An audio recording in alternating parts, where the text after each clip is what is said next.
Hi, I'm Sal Mercogliano, Associate Professor of History at Campbell University and a former merchant mariner and instructor in maritime industry policy at the U.S. Merchant Marine Academy. And welcome to this week's gCaptain Weekly. We're joined by John Konrad, CEO of gCaptain. John, how are we doing today? I'm doing good, Sal. How are you doing today? I'm doing good. It's end of the week for us, so we're getting ready to film our next gCaptain Weekly. And a lot been going on, John. Not going to lie. It's been a lot going on. I'm in beautiful North Carolina, John, and I can sell you 5 gallons of gasoline right now for $100 if you'd like it. $100? Wow. Yeah, it's going like that, John. That's the way it goes right here in North Carolina. I've been busy filling up Pringle cans and every other dangerous object in the world with gasoline, so that I can sell them and make a profit here. Yeah, because that's seeing the pictures of some of your getting totes and filling up anything they can. That's the way we roll here in North Carolina, John. When panic happens, we use. But it's okay. It's okay. I was just talking to some American ship owners, and there's plenty of tonnage available. That's so cool. we can get those tonnage up.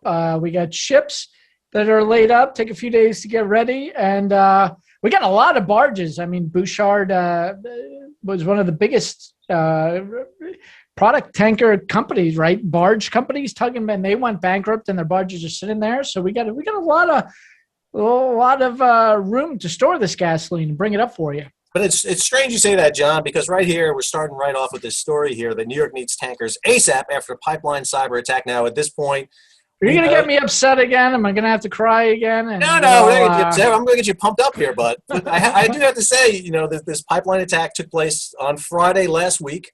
So on the 7th, we know the cyber attack happened. It was a Russian group, Dark Side, which I have a big problem with because I'm not a really big DC guy. I'm more of a Marvel Universe guy, so I don't really like the bad guys from the DC Universe. But that's fine. If you're going to be a cyber criminal, go with what works. They hacked the system, shut down the Colonial Pipeline, which is responsible for 45% of all the oil, especially in the southeast part of the United States, where I am. And the pipeline's back up now. They've paid the hackers their $5 million. They paid them in Bitcoin, something you should enjoy, John, that they were able to pay that off in Bitcoin.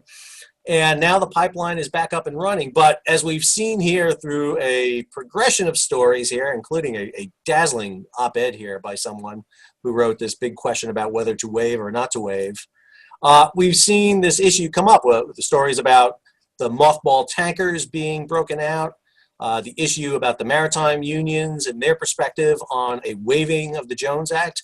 The first waiver of the Jones Act, which did go to a Qatari tanker, which is sailed out of New York the other day, heading down to the Gulf Coast. I can't remember if it's Texas or Louisiana it's heading to. The DHS just approved the second waiver, this time for another tanker, supposedly heading up into New York out of, it left Rhode Island, it was heading across to Rotterdam and supposedly turning around now and heading to New York to load gasoline to bring down here to Wilmington, North Carolina. So obviously a lot going on, John. So I guess I'd raise the question right off the bat, if the pipeline is back up and running, and yes, we have gas shortages, but they're really not shortages of gasoline. It's really distribution, and it's more internal distribution. It's trucks and drivers getting it from the depots to the gas stations.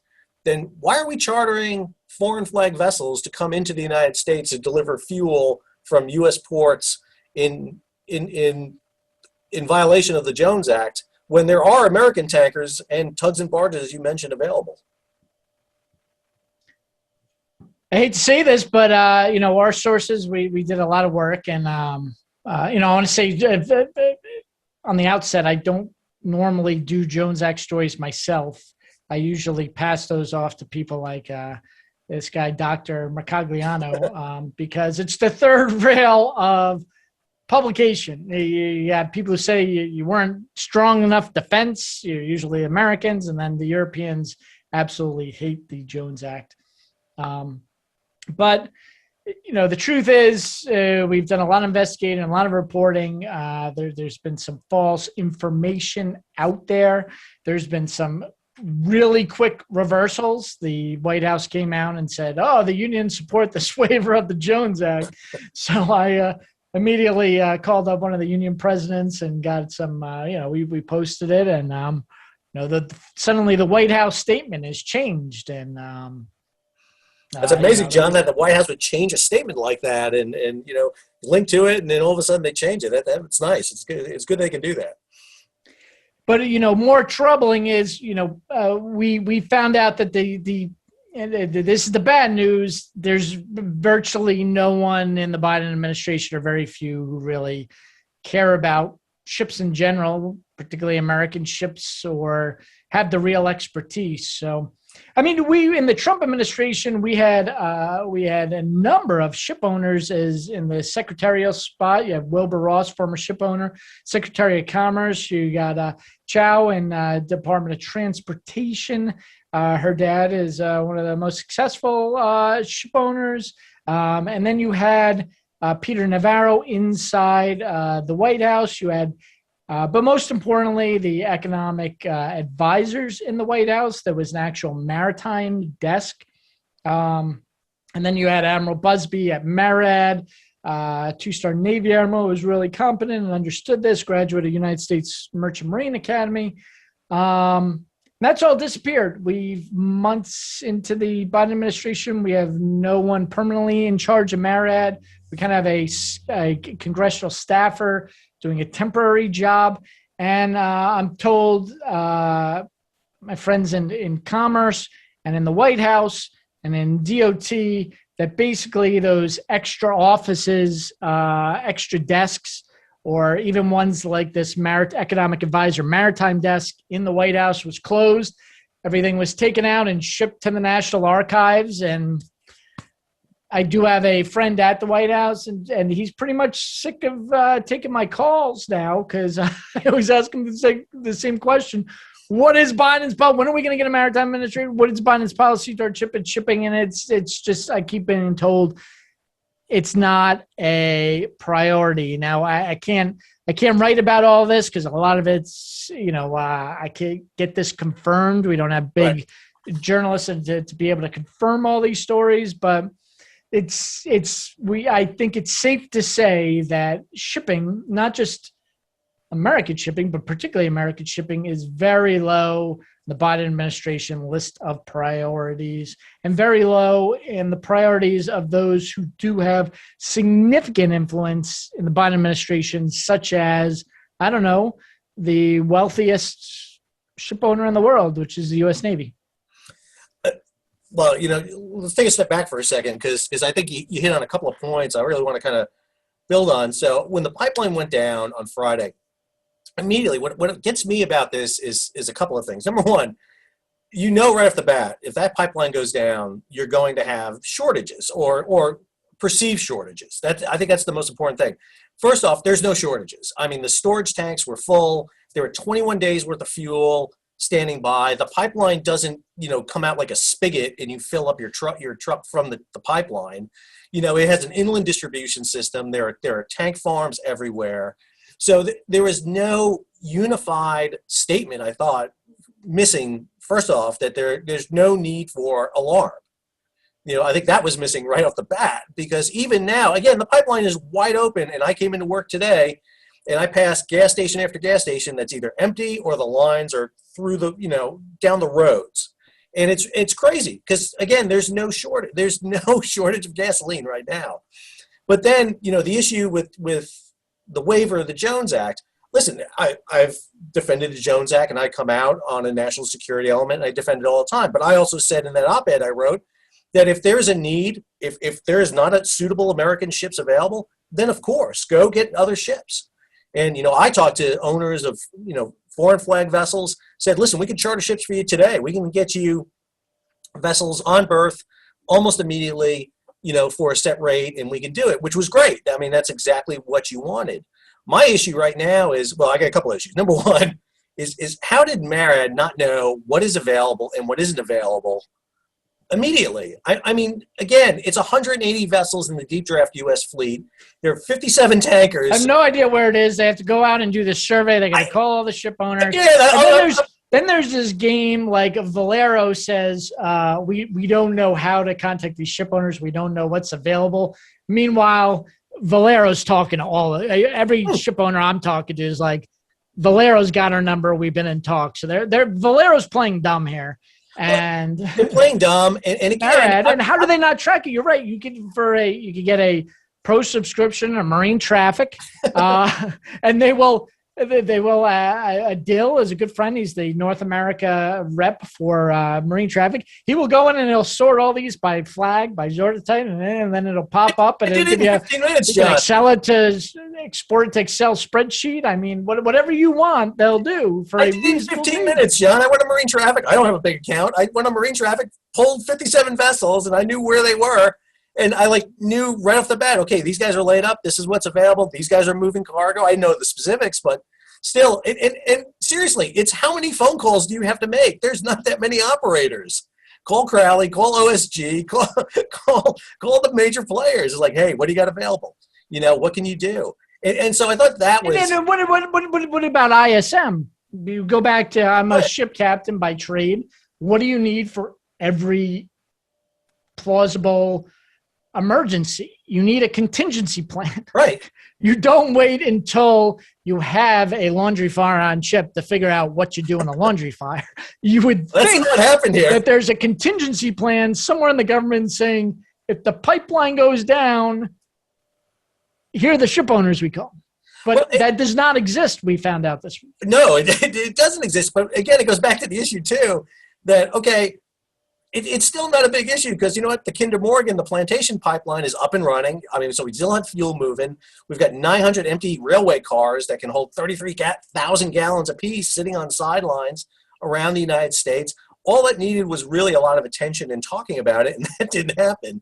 And instead, what we got was mass panic. I mean, I'm not going to lie. I watched my morning news here in North Carolina for a half hour. And in a half hour, I got gas crisis, I got lines, I got told where the gas is, and not once in 30 minutes did they ever mention, by the way, the pipeline's back up and running and the crisis is over. That was never once Of course said. not, because there's no, as publicists they want, we gCaptain, and we're guilty too, but we don't go that far. As the Suez Canal crisis was great for gCaptain's business. We got a lot of page views. So, but you also. But when it ended, we told people it ended. Yes. Right, you didn't keep it going, and so there's trade is still a mess right now, and it's still going on. It's just amazing. But again, what's getting me now is we're seeing continued waivers. At least a second waiver has been issued. Why?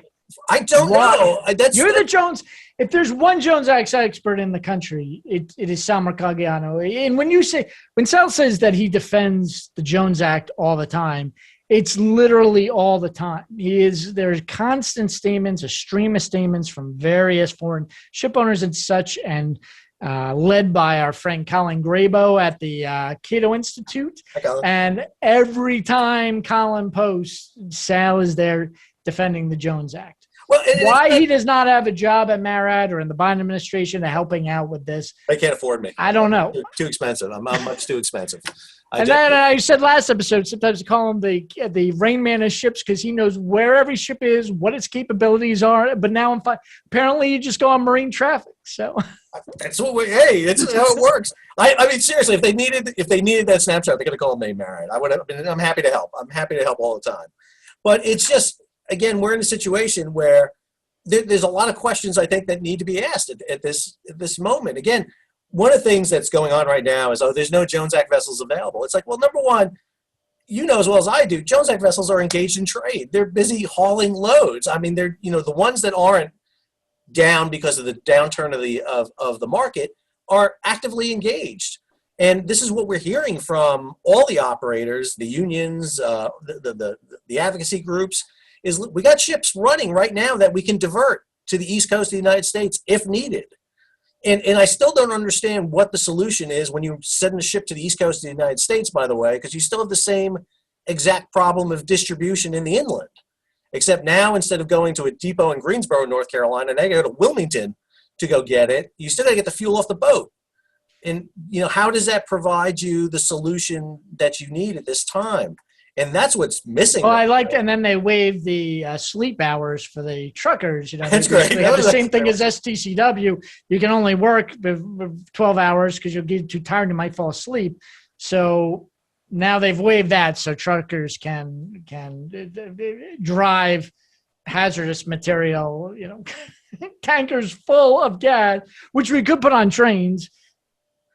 But you literally have the state of Georgia waive their taxes on gas that made gas cheaper all of a sudden, so more people wanted to get gas. And instead of limiting the amount of gas you can get unless you're commercial and you need gas for that or even a way to prove it, it created a real catastrophe. But I think the thing that I want to come back to is something you mentioned a minute ago, and that's the plan. What was the infrastructure plan? Where was that planning for it? As well as I do, after Exxon Valdez, every tanker has to have an oil response plan. They have to have these contingencies in place. You have to be able to, get, booms and lighter off. We went through this. I went through this a lot when I was working on ships.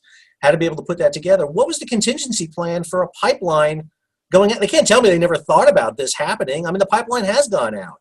There's been a fracture of the pipeline. There's been explosions. There's been times the pipeline goes down because of storms. And now Colonial Pipeline comes out and says, well, we're going to put people walking the pipeline and monitoring the pipeline. I don't know how that helps you with a cyber hack that was able to take down your entire system. Well, what we've learned, and it goes back to, I rewrote bridge resource management and figuring out how do you think through these complicated problems. And I did a lot of study of John Boyd, and I got a lot of books on chaos theory and complexity theory and mathematical fractals. And I love this stuff. And when we look at things in reverse, they make sense. Of course, the Arab world is upset at us. Of course, someone could take lessons in flying a 747. Of course, but these things are unpredictable. If I flew you back a year before the Trade Center, no one would have listened to you. They would have thought you're nuts. This novel coronavirus now, they would think you're nuts. So I talk about contingency, but it's not just contingency for specific incidents. It's contingencies for anti-fragility. The Taleb's book, Anti-Fragile. We need these contingencies for our infrastructure. We're going to go into it about a bridge in the Mississippi. And how do you work through these contingencies? And maybe I have to write an article because my last article with a big picture of a Navy admiral on it, it said red over red, Navy leadership is dead. Got a lot of stuff. And a lot of attention. I'm looking at you, Admiral Gilday. Admiral Gilday. You have military bases up in the Northeast and all these areas. General Lyons of Transcom, Gilday CNO. General Lyons, who we like. Right. I like Gilday. He just brought John Boyd's complexity theory into the Navy. Yep. I just learned about it last week, which we never had before. But Admiral Gilday, General Lyons, Senator Schumer, and Senator Harris, Vice President Harris, this is a basic contingency. This is not about the shortages in North Carolina, where you have some very big Army and military bases in these. If we have a shutdown of the pipeline, we have a 21-day thing, but it's a cascading effect, right? When things do go bad, the system breaks down, and the military, forget that MARAD doesn't know where the tankers are. Admiral Gilday, how do you not know where the tankers are, and how are you going to get gasoline to the troops if there was a hurricane like we had in Puerto Rico, or if there was a terrorist attack or an invasion or something else? And can we talk briefly about the expertise of a carrier group not being able to get underway because they can't get a tanker? So the military doesn't have any resources to step in, which they should. The military should have something on stem. I mean, my dad was a firefighter in New York City. It was his brainchild, the collapse truck. He was Rescue 3. He fought for it for many, many years. And that truck sat unused from what he designed it and built it and had it sent. It went unused for years. And people said that was a waste of money. But then 9/11 happens. Yep. You have to have these resources. Can you talk briefly about this carrier group that might not get underway because we don't have, and people think this isn't heavy fuel. The carrier doesn't need fuel. It's got nuclear energy, but it's a big gas station because it's got to fill up the fighter planes on the carrier group, which are refined. You know, it's a little different. Yeah, gas is different, but it's similar. It comes from the same refineries, right? No. I mean, you're talking about the material readiness of not just commercial tankers, but military, or what they refer to as oilers, because they don't just carry fuel, but the ability to underway replenish. And, you know, they deploy with battle groups. You know, civilian merchant mariners man these vessels. They operate with them. And, you know, right now we got a situation where the oiler that's slated to go out, you know, with the next battle group is basically not running. And you know, this has a lot to do with morale of the personnel on board. A lot about these vessels are getting old. A lot of these vessels are being used heavily because what there used to be in the past were commercial tankers that would go out and provide fuel to these oilers out on station, and then the oiler can stay with the battle group. But now we cut that tanker out. That commercial tanker's gone. It's not there anymore. I just looked at the report from MSC for 2020, and 1/5 of the oil they transport. Can we specifically say who the admiral in charge of? I already called out Gilday, and if you don't want to say you effed up, I'll say it for you. But can we get some specifics of the failure of the leadership here, Sal? Because I'm tired of just Marad messed up, DOT. Yeah. It's Pete Buttigieg at DOT did not have a contingency plan, and he's new, but months went in without having a maritime guy, and I don't blame him for not having the contingency plan and stepping in with Trump, and he knew. But I do blame him for not putting a Marad chief in. Right. And who's the head of MSC? Because I blame him for not having reserve gasoline tankers that could not worry about your neighbors who are freaking out. But if something now happened, if we had a hurricane up the coast and you had this compounding problem, the Navy should be able to step in and bring gas. Well, Admiral Wetlaufer is the commander of MSC. Admiral Wetlaufer, you messed up here. Well, I would go back even a step further because I think it's a systematic issue. I think it's not just Wetlaufer and Gilday. I think it's a lot of guys before them who created situations. I will give you that, but they have to stay up and take ownership now. As captain, I got on many ships as captain and chief mate, and relief screwed up. Now it's my problem. I'm in command of the vessel. I have to let the company know of the safety things. I have to fix them. I stay up at night worrying about my crew safety. But this thing goes even further than that, I think, with just looking at the pipeline. That pipeline provides fuel not just to the storage tanks for me to drive back and forth to work in North Carolina. It provides fuel to Atlanta Airport, to RDU, to Charlotte, to 7 major airports and military bases. There's a subset of that pipeline that runs to Seymour Johnson Air Force Base in North Carolina, to Fort Bragg in North Carolina. You're talking about impacting the ability of the 18th Airborne Corps, the fast response unit of the U.S. military, to respond because this pipeline's down. And what is the contingency fallback to that? And I go, I'm a volunteer firefighter. I've been a volunteer firefighter for 20 years. You cannot pre-plan. You pre-plan every building, but you can't pre-plan every contingency. But what you need in place is the mechanism so that you can bring together the resources, the people, so that you can strategize and come up with it. You can't have a book on every contingency. You're never going to be able to do that. There's too many of them. But you have the equipment in place, and not just tankers. But I've worked briefly for Marin and MSC, and you have these. They have these drogues that they can fill with gasoline and actually tow behind and bring them up on the beach. I don't think they're funding these projects anymore. The Army got rid of all of its landing craft and a lot of this emergency response. So as a fireman, I want to get back to the basics because people forget about the basics. As a fireman, how are you getting to the fire in your neighborhood? I'm not going to make this general. It's very specific. If there's a dorm fire at Campbell University in the dorm room, how are you getting there? How are you getting the trucks there without any gasoline? Well, that's the problem. You're not going to be able to do it unless. And whose responsibility is that to make sure if the pipeline goes down, and we could do FEMA, Department of Homeland Security, I'll call out Admiral Schultz too. Well, and I'll go back even a little bit further than that. Again, we had studies done this past year where CSBA, the Center for Studies and Budgetary Assessment, I think it is, did a study where the U.S. is lacking in tankers. They literally came out with a whole colorful booklet with charts and graphs and everything saying this is what we're missing. We're missing this many tankers. This is not a problem that just hit us, right? These military Sea Lift Command vessels, which Gilday runs ostensibly, and Lions, and they didn't just start having problems like last week, right? But it's a fundamental problem we've seen for decades coming. Right, it's a fundamental issue. And again, one of the things we're doing is stretching resources. Instead of having, like I said, that commercial vessel and the MSC vessel, now we just got the MSC vessel. So now the MSC vessel doesn't have to be on station. It has to go back, get fuel. It increases the amount of time it's out and just increases their wear and tear. But what I get back to is this. If we had, I think the number I came up with is about 6 Jones Act tankers that have been laid up by OSG and Crowley.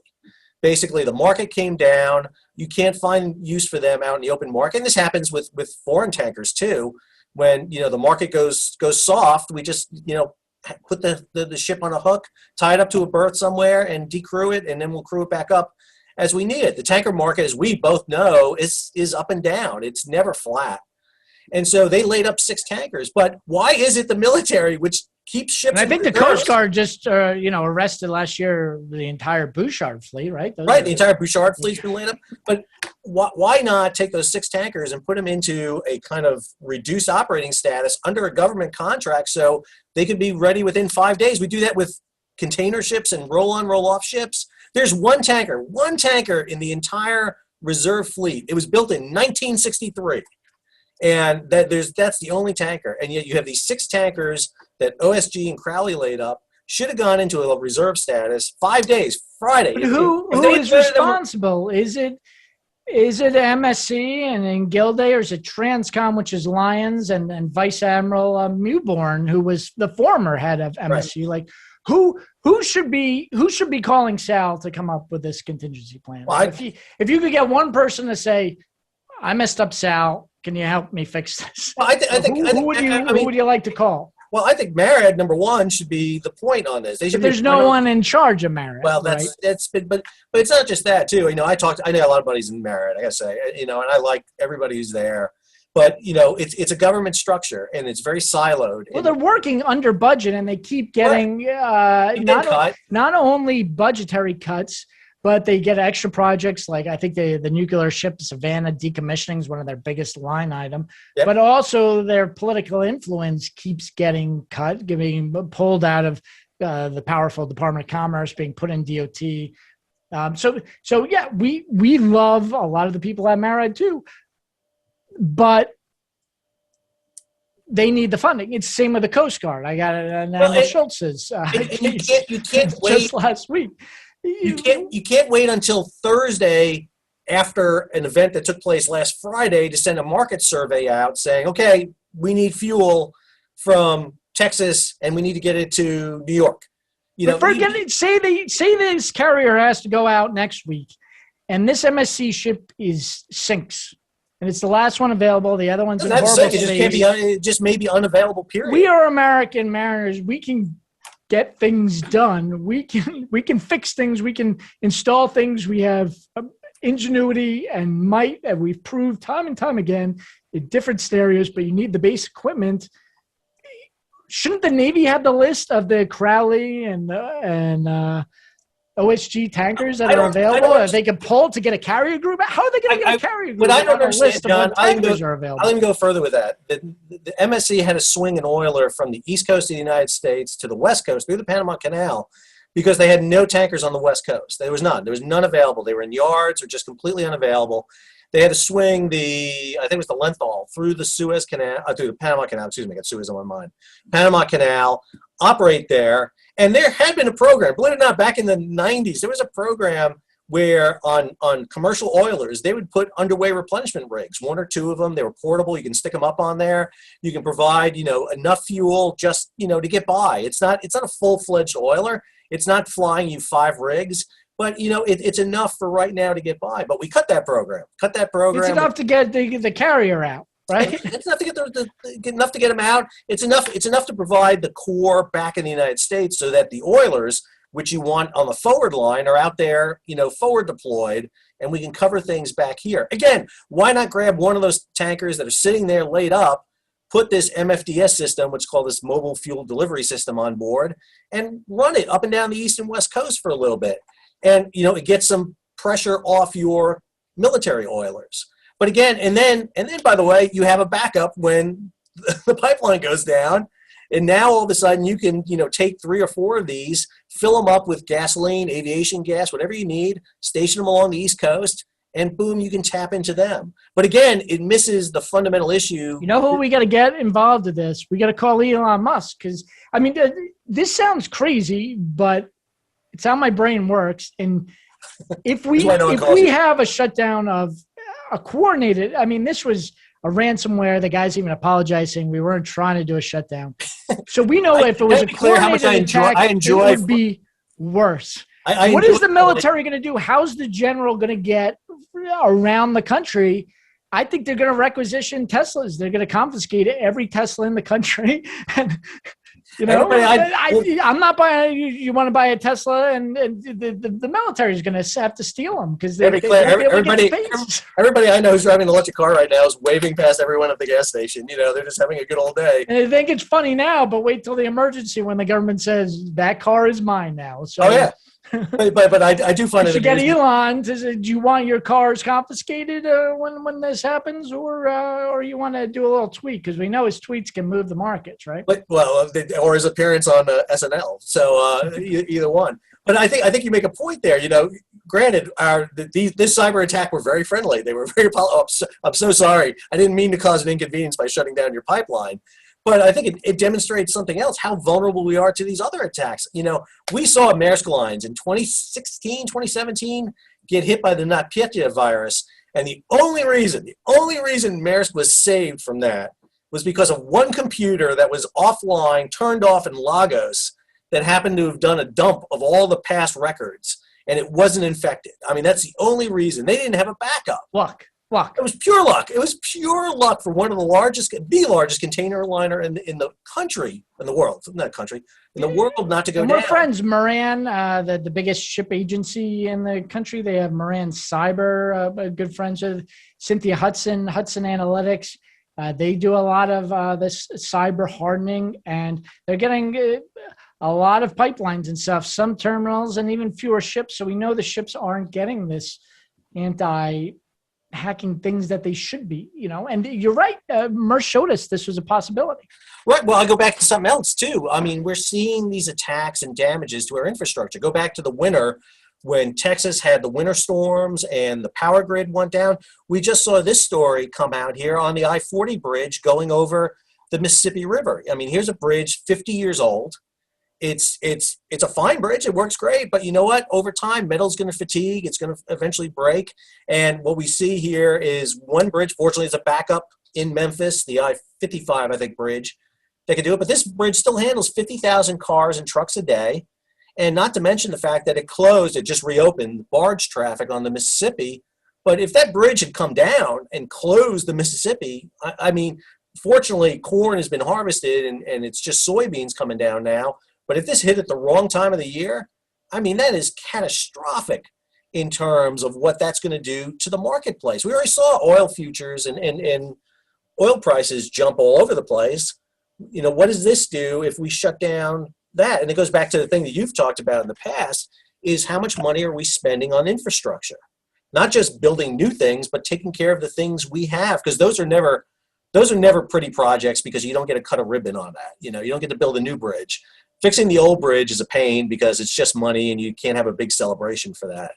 But it's and part of that. Inconvenience all your constituents for right. But it's part of that holistic issue that we keep coming back to, where it's not that the port of Los Angeles and Long Beach can't handle the cargo coming in. It's the infrastructure that's having the issue. It's the rail lines going out of there. It's the trucks coming in. It's the laborers, the longshoremen working and getting enough crews to be able to work that amount of ships coming in. And I think that's the systematic problem we're seeing here is the pipeline attack and the response to the pipeline attack, more importantly. And now this bridge is a good indication of where we are in the infrastructure in the United States. And but it's okay. We'll just waive the Jones Act. Everything will fix itself, right? But again, that's the issue that I have with a lot of the criticism of the Jones Act. If you remove the Jones Act, all the problems are solved. It's like, no, it's actually worse in my opinion, because now if you want to push more into the ports, then we have that same problem we're having in Long Beach and Los Angeles. It's not going to work any easier. It's actually going to become more difficult in some cases. You know, what's interesting too is, I mean, there were some good ideas, and there's some ship owners who, call me up and say, listen, John, we got tankers, we got ready to go, we got this, and some unions called up and some real important information. Then I say, hey, you want to come on the podcast Friday and talk about it? Whoa, no, none of them want to do that. Hey, Admiral calls me yelling, do you want to come on the, no, I don't want to be on the record. No one in this industry wants to be on the record. So how do you fix this without the truth? I am not in the loop about what happened with SIU and the statement from the White House at all. All I know is what I read. But I'm sure there was a discussion at some point between someone in SIU and the White House that sat there and said, if we have to waive the Jones Act because we have to, because there's no other vessels, are you going to make a stink? And they've said, no, if you have to, you have to. But then that got out, and that's what causes the issue that you have. Again, I wrote my op-ed. I don't have a problem with waiving the Jones Act. The Jones Act at times needs to be waived. And I got that thrown back in my face a couple of times. Got to be clear, the Jones Act's here for national security and emergency, but in time of emergency, you have to waive it. It's like, well, you can't have 100% standing by. My issue is if we didn't have these vessels already, we'd be in more trouble. But again, that's where I get back in. Why is this a Navy thing, John? Why do you keep coming back to Navy? Right. Because the Jones Act is a national security legislation. Right. That's the tie in, right? Well, that's always the tie. That is why I said you effed up Gilday.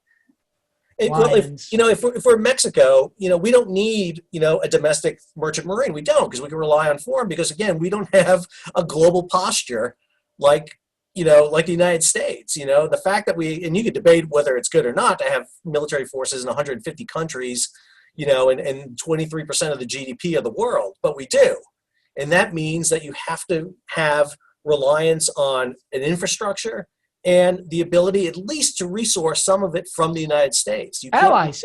And there was a lot of talk, maybe to talk briefly, when Boris Johnson came in office. First meeting with Trump, he said, yep, we want an allied, we don't want to destroy or waive the Jones Act. We want a joint allied clause in the Jones Act that allied, the top allied countries can work together, especially in times of these emergencies. What happened to that?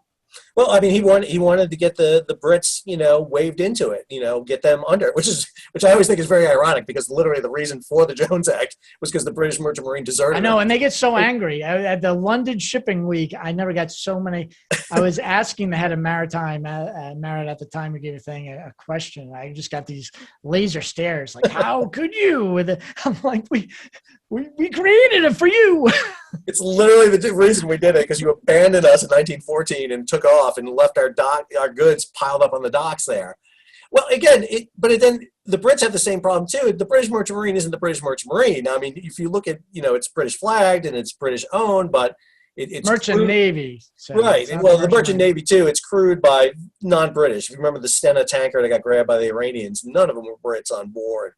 They do that by much lower paid crews. And don't they have two flags, actually, I believe? Yeah, they run an international registry, kind of like Norway and Denmark and a lot of other countries. Portugal just did one recently. So, I mean, there's a lot of countries that do an international registry. And then maybe we do too. It's called Liberia. The offices are based in New York. Well, to be clear, the three biggest flags of convenience in the world were all created by the United States. Panama, because to get around the Neutrality Act in World War II, Liberia at the beginning of the Cold War, and then the Marshall Islands, because Liberia imploded in the 80s. And so they created it. The three biggest international registries are us. We create the problem for ourselves in many ways.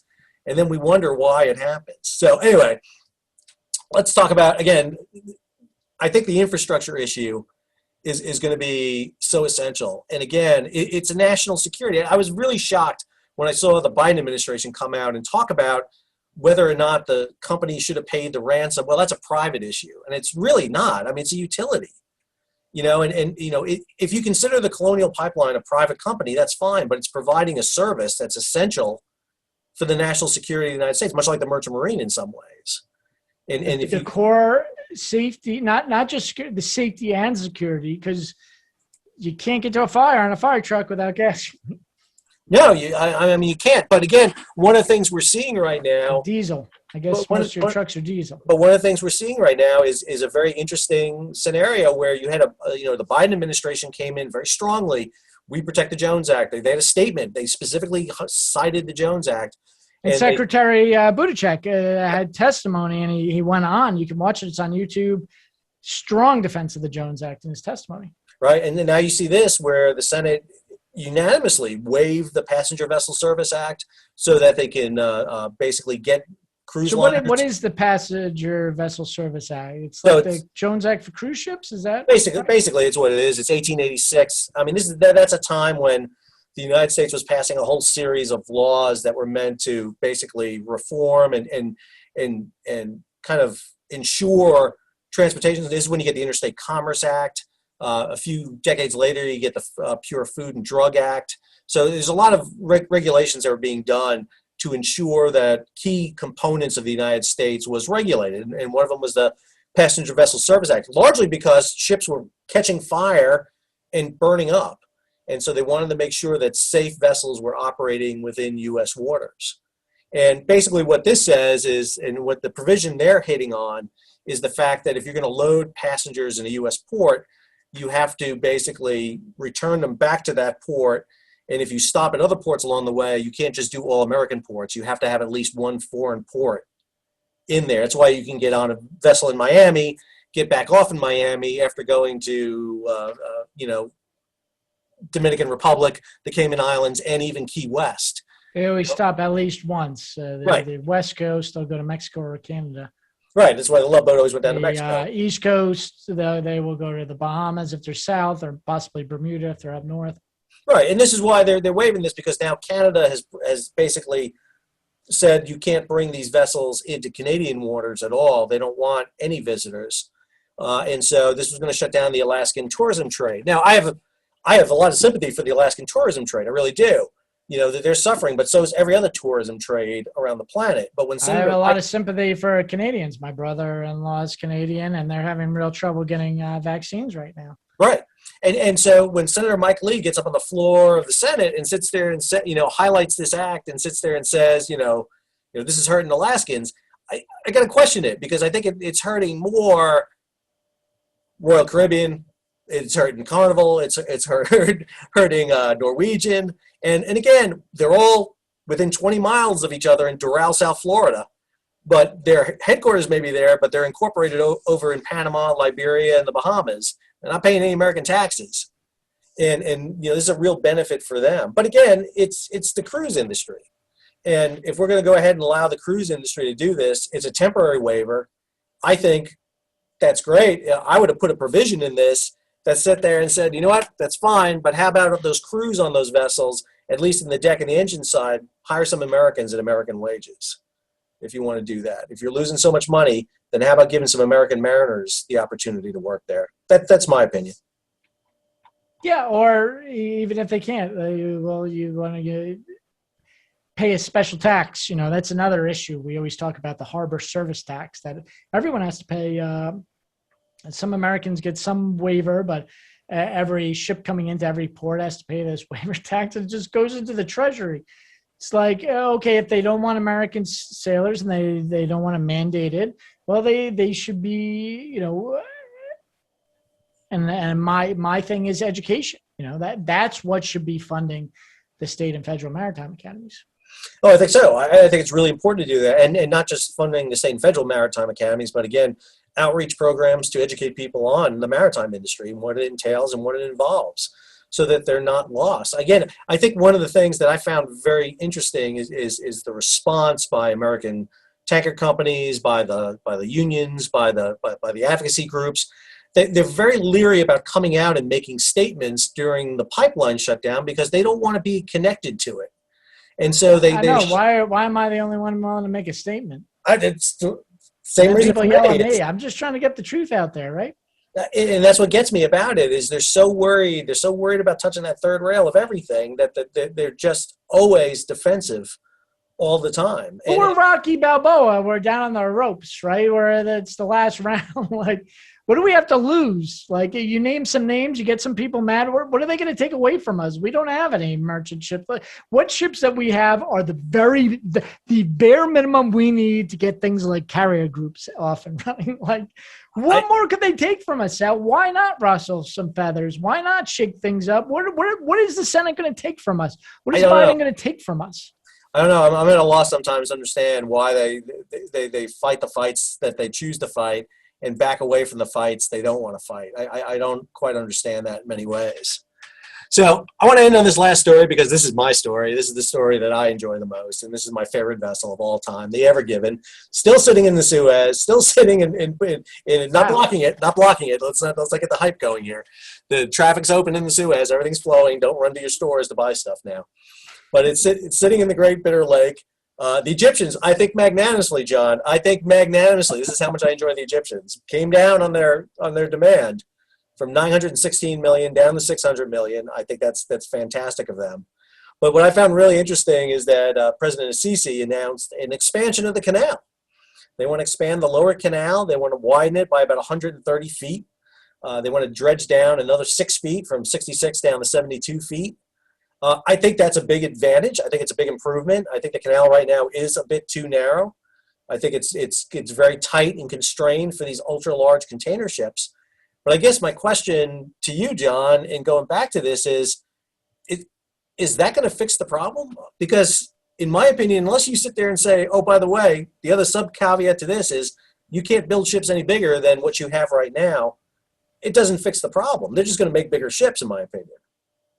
Well, it allow, you can block one canal and go on the other canal, I guess, is the solution, right? So maybe it does kind of. No, he's not building another lane. He's not building another lane. He's just expanding this one section, which is the single lane section.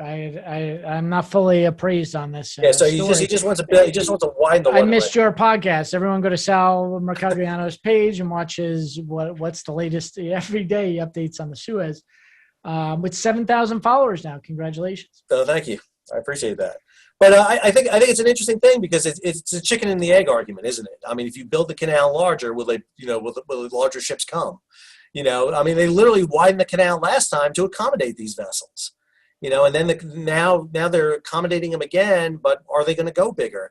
And to me, as long as the canal is going to let them go through, and more importantly, as long as the insurance companies are going to insure them, which we don't know what's going to happen until we hear what the liability case coming out of Ever Given is. We just don't know. I mean, the worst case scenario, I listened to a podcast with an insurance broker, and he said basically our worst case scenario we ever envisioned was a container ship running into a mega passenger liner.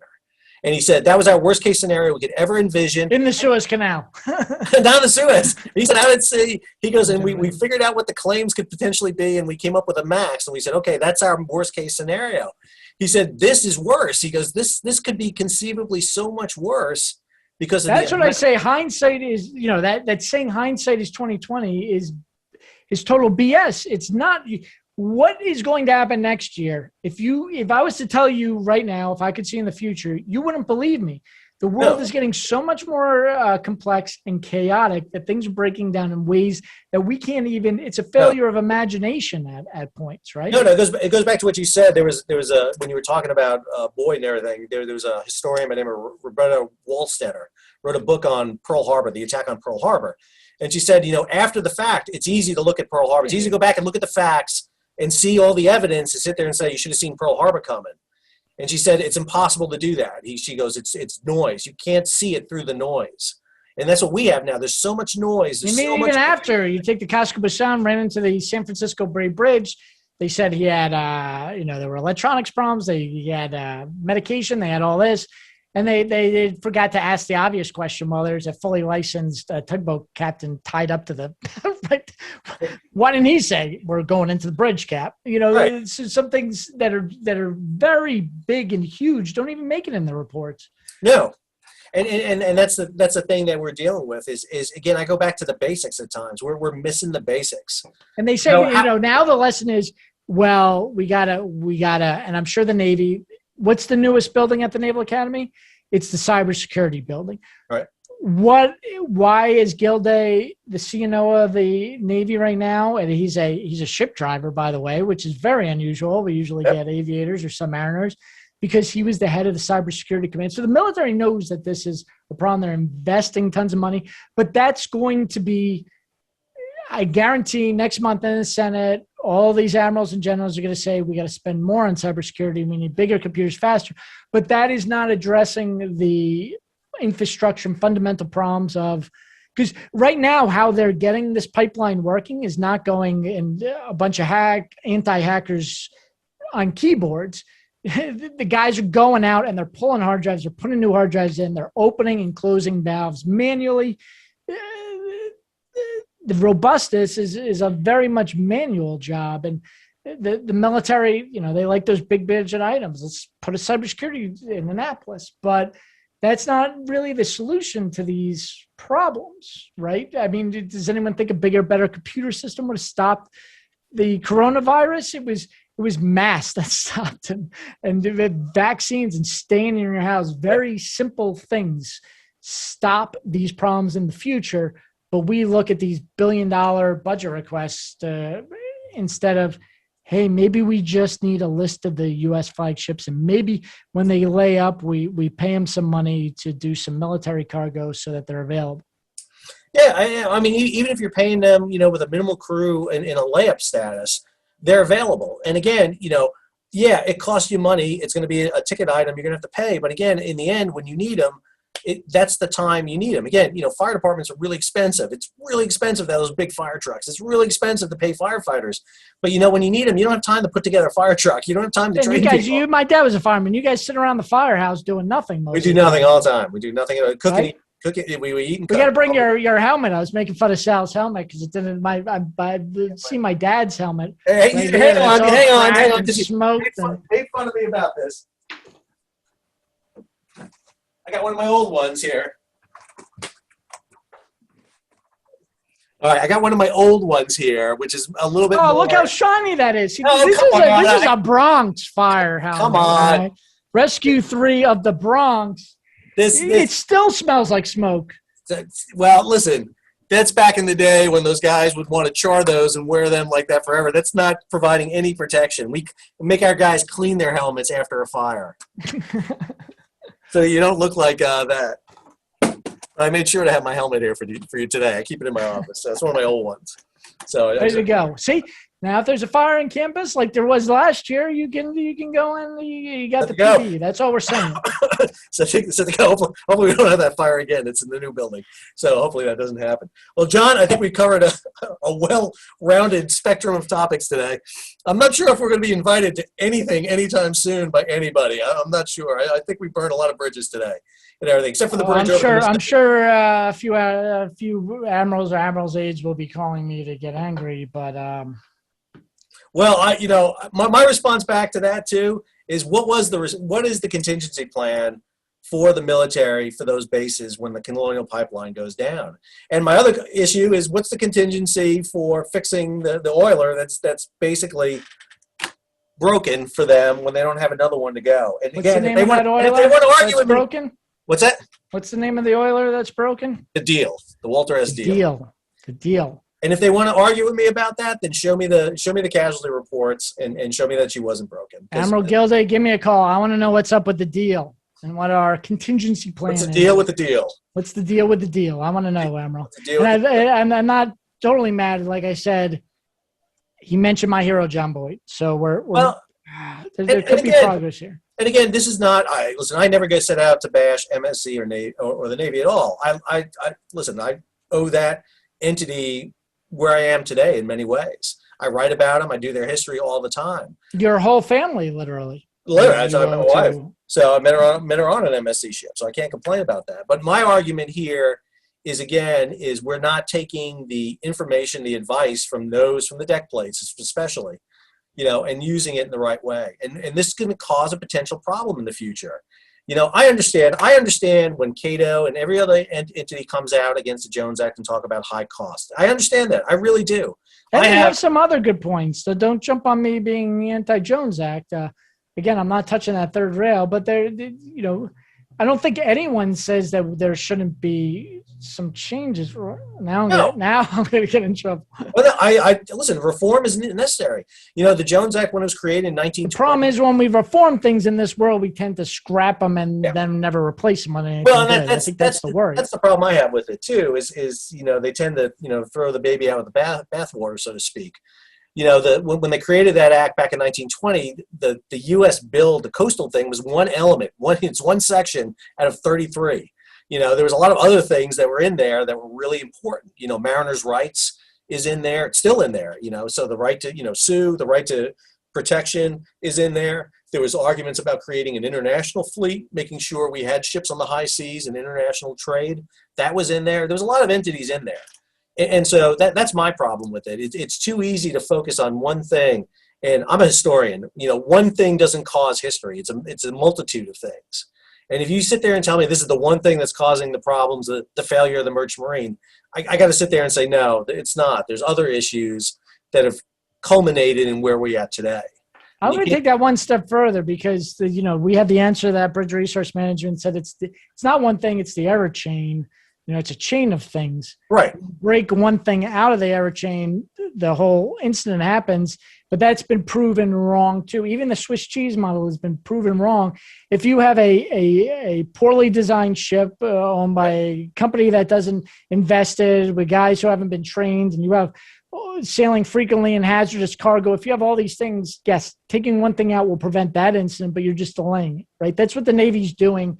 They're like, okay, we're going to build a cyber center at Annapolis to prevent the cybersecurity, but you got a rusting merchant marine, you got untrained mariners, you got mariners who are not being given veteran status, who might not even sign up for the war. You got all these other issues.